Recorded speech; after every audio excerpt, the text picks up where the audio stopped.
Hi friends, welcome back to Mounika MCA vlogs. ఈరోజు మన నిజ జీవితంలో జరిగే ఒక యథార్థ ఘటనని ఒక వ్లాగ్ లాగా చేసి మీ ముందుకు తీసుకొచ్చానండి. ప్రతి ఒక్కళ్ళు స్కిప్ చేయకుండా ఈ వీడియోని చూడండి. ఇది రియల్ స్టోరీ అండి. నాకు తెలిసిన ఒక ఇద్దరు పిల్లలండి. ఒక బాబు వచ్చేసి 8 years, ఇంకొక బాబు వచ్చేసి 5 years కంప్లీట్ అండి. వాళ్ళకి మాత్రం ఇప్పటి వరకు మాటలు రాలేదండి. అసలు పిల్లల్లో మాటలు ఎందుకు లేట్ అవుతున్నాయి, ఎక్కడ మిస్టేక్ జరుగుతుందో ఈరోజు మనం తెలుసుకుందామండి. మనం పిల్లలు అన్నం తింటారనో మాట వింటారనో పసిపిల్లల చేతికి సెల్ ఫోన్లు ఇస్తున్నాము.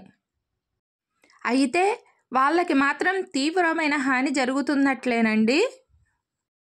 వారి ముద్దు మాటలకు మనం గండి కొట్టినట్లేనండి.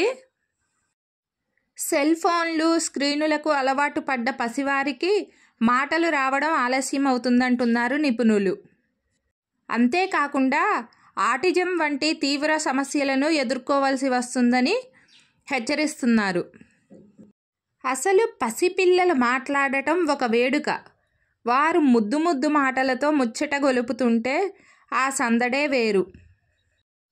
కానీ ఇప్పుడు కొందరు తల్లిదండ్రులు చేజేతులా ఆ సంతోషాన్ని దూరం చేసుకుంటున్నారు. పాకే వయసులోనే సెల్ ఫోన్లు ఇచ్చి పిల్లల చేతికి వారిని ప్రమాద అంచుకు నెట్టేస్తున్నారు. బుజ్జి మాటలు మాట్లాడాల్సిన సమయంలో డిజిటల్ స్క్రీన్లకు అలవాటు పడి పసివారిని మౌనమునులుగా మార్చేస్తున్నారు. 2 ఏళ్లలోపు పిల్లలు ఫోన్లలో బొమ్మలు చూస్తుంటే వారు ఏది నిజమో ఏది వీడియోనో సరిగ్గా తెలుసుకోలేరు.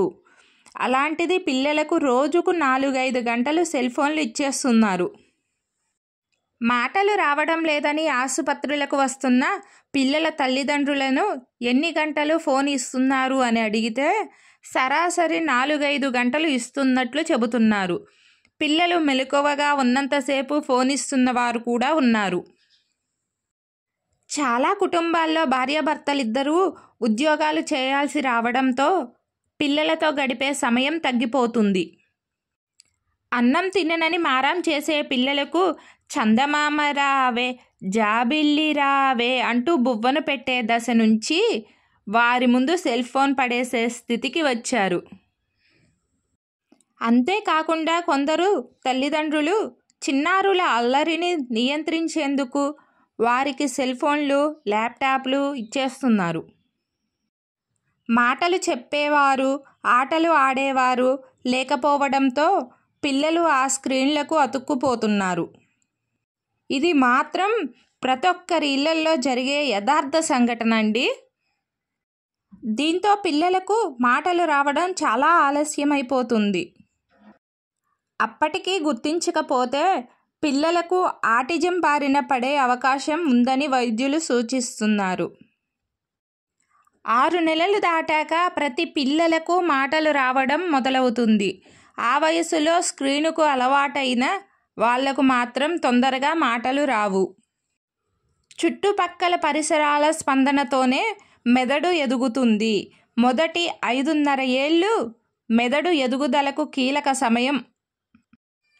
పిల్లలు ఈ సమయంలో మాటలు వింటూ ఉంటే మెదడు వాటిని గ్రహిస్తూ ఉంటుంది. ఇంట్లో మాట్లాడే మనుషులు లేకపోతే వారికి అలవాటు కావు. పిల్లలు స్క్రీన్ చూసినంతసేపు ఆ లోకంలోనే ఉండిపోతారు. ఫోన్ పక్కన పెట్టేసిన పిల్లల బుర్రలో అవే తిరుగుతుంటాయి. ఇలాంటప్పుడు చుట్టాలు, తల్లిదండ్రులు మాట్లాడే మాటలు మెదడుకు ఎక్కవు. వారికి మెదడు స్పందించడం తగ్గిపోతుంది. పిల్లలకు యూట్యూబ్లో పాఠాలు చూపిస్తే ఆంగ్లం భాష వస్తుందని చాలామంది తల్లిదండ్రులు స్క్రీన్ ఇస్తూ ఉంటారు. కానీ ఈ ఆన్లైన్ క్లాసెస్లో ఒకవైపు నుంచే కమ్యూనికేషన్ ఉంటుంది. దీంతో వారికి ఏదైనా సమస్య ఉంటే అది బయటపడదు. అంతేకాకుండా స్క్రీన్ ఎక్కువగా చూసే పిల్లలు చుట్టూ ఉన్నవారు, తల్లిదండ్రులు మాట్లాడే మాటలను వినరు, వారిని పట్టించుకోరు. మనుషుల ముఖాలను కూడా సరిగా చూడరు. వీరు మనుషులతో కలవడం తగ్గిపోతుంది. దీంతో కొత్త వాళ్ళు కలిసినప్పుడు ఎలా మాట్లాడాలో కూడా వాళ్లకు తెలియదు. అంతేకాకుండా వారితో ఎలా ప్రవర్తించాలో కూడా తెలియదు. ఇలాంటి పిల్లలు ఒక్కోసారి మొండిగా మారిపోతుంటారు. వారి లోకంలో వారు ఎక్కువసేపు ఉంటే వారు ఆటిజం బారిన పడతారని వైద్యులు చెబుతున్నారు. అందుకని తల్లిదండ్రులు పిల్లలకు 5.5 ఏళ్ళు వచ్చే వరకు స్క్రీన్లు అలవాటు చేయకపోవడం ఉత్తమం. ఇంట్లో వాళ్ళు పిల్లలతో రోజూ మాట్లాడాలి. వాటిని గ్రహించి పిల్లలు మాట్లాడడానికి ప్రయత్నిస్తుంటారు. అంతేకాకుండా తల్లిదండ్రులు చిన్నారులతో ఆటలు ఆడాలి. వాటిలోనూ మాటలు ఉంటాయి. అవి త్వరగా పిల్లలకు గుర్తుండిపోతాయి. పిల్లలు ఒక్కరే ఆడుకుంటే ఏ ప్రయోజనం ఉండదు. బొమ్మల పుస్తకాలు చూపించి పిల్లలకు చెబుతూ ఉండాలి. చిన్న చిన్న బొమ్మలతో కథలు చెప్పాలి. ఆ వస్తువులు, పదాలు గుర్తుండిపోతాయి. ప్రతి ఒక్కరూ చిన్న వయసులో మాటలు రాకపోవడాన్ని గుర్తించి స్క్రీన్లు ఆపేసి పిల్లలతో మాట్లాడటం మొదలు పెడితే వారు సాధారణ స్థితికి వచ్చేస్తారు. తల్లిదండ్రులు పిల్లల్లో లోపాన్ని గుర్తించకుండా మాటలు వస్తాయిలే అనుకుంటూ గడిపేస్తే 5 ఏళ్ల తర్వాత వారికి కష్టమైపోతుంది. అంతేకాకుండా పిల్లవాడికి సిగ్గు ఎక్కువ, మాట్లాడడు అని తల్లిదండ్రులు ఒక నిర్ణయానికి వచ్చేస్తుంటారు. దీంతో సరైన సమయంలో చికిత్స అందడం లేదు.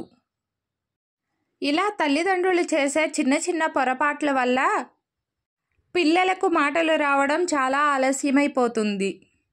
చిన్న పిల్లలను తల్లిదండ్రులు ఎంతగా అరిపిస్తే వారికి అంత తొందరగా మాటలు వచ్చేస్తాయని మనం గుర్తుంచుకోవాలి. ఇప్పుడు నేను చెప్పిన మాటలన్నీ నా కళ్ళ ముందు జరిగిన యథార్థ ఘటనలండి. వారిని ఉద్దేశించి చెప్పిన విషయాలండి ఇవి. ఈరోజు నా వీడియో కనుక మీకు నచ్చినట్లయితే ప్లీజ్ లైక్ చేయండి, సబ్స్క్రైబ్ చేయండి.